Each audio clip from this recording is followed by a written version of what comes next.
দেখছেন কলকাতা টিভির সঙ্গে রয়েছে আমি তসমিনা। শুরু করছি সংবাদ সারাদিন।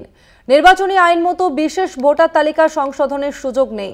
ভারতের ইতিহাসে প্রথম এমন পদক্ষেপ নিল কমিশন, অথচ ভোটার পরিচয়পত্র ও আধার কার্ড কমিশন গ্রাহ্য করছে না। কমিশনের এই পদক্ষেপে বিপাকে বিহারের 7.9 কোটি মানুষ, এমনটাই বললেন মামলাকারীর আইনজীবী। ওরা যা করছে তা সংবিধান অনুসরণ করে, সুতরাং কমিশন বেআইনি কিছু করছে কি? প্রশ্ন বিচারপতি সুধাংশু ধুলিয়ার।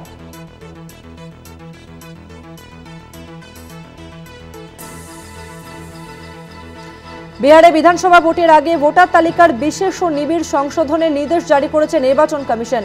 কমিশনের এই সিদ্ধান্তের বিরুদ্ধে সুপ্রিম কোর্টে একাধিক মামলা রুজু হয় এবং তারপরই আজ এই মামলার শুনানি শুরু হয়। আমাদের সঙ্গে রয়েছে প্রতিনিধি পল্লব চট্টোপাধ্যায়। পল্লবদা, বিস্তারিত জানাও। হ্যাঁ দেখো, বিহারের যে নিবিড় ভোটার তালিকা সংশোধন প্রক্রিয়া শুরু হয়েছে, সেটা নিয়ে শুরুতে একটি স্বেচ্ছাসেবী সংস্থা মামলা আনলেও পরবর্তীকালে কিন্তু আরো অন্তত 6 থেকে 7টি মামলা সেখানে যুক্ততা হয়েছে। সেই সমস্ত মামলাগুলি শুনানি আজকে একযোগে শুরু হয়েছে তোমার বিচারপতি সুধাংশু ধুলিয়া ও বিচারপতি জয়মাল্য বাগচির বেঞ্চে। সেখানে মামলাকারীদের তরফে আজকে শুরুতেই যেটা বলা হয় যে ভোটার কি বলে তোমার কি বলে আধার কার্ড এবং ভোটার পরিচয়পত্র, এই দুটিকেই কিন্তু নির্বাচন এরা কিন্তু মান্যতা দিচ্ছে না। এইটা কিন্তু সঠিক নয়। এই দাবির প্রেক্ষাপটে আদালতের জিজ্ঞাসাটা ছিল, তাহলে কি নির্বাচন কমিশন এক্ষেত্রে সংবিধান অনুসরণ না করেই পদক্ষেপটা করছে? মামলাকারীদের তরফে কিন্তু সেটা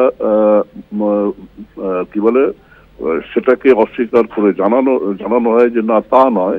কিন্তু যেভাবে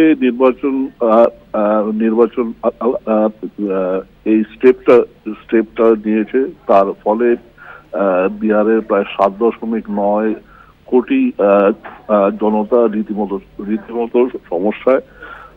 কারণ এখানে যেটা বলা হয়েছে যে 2003 সালের ভোটার তালিকায় যাদের নাম ছিল তাদের ক্ষেত্রে বিশেষ সমস্যা নয়, কিন্তু 2003 সালের পরে যাদের নাম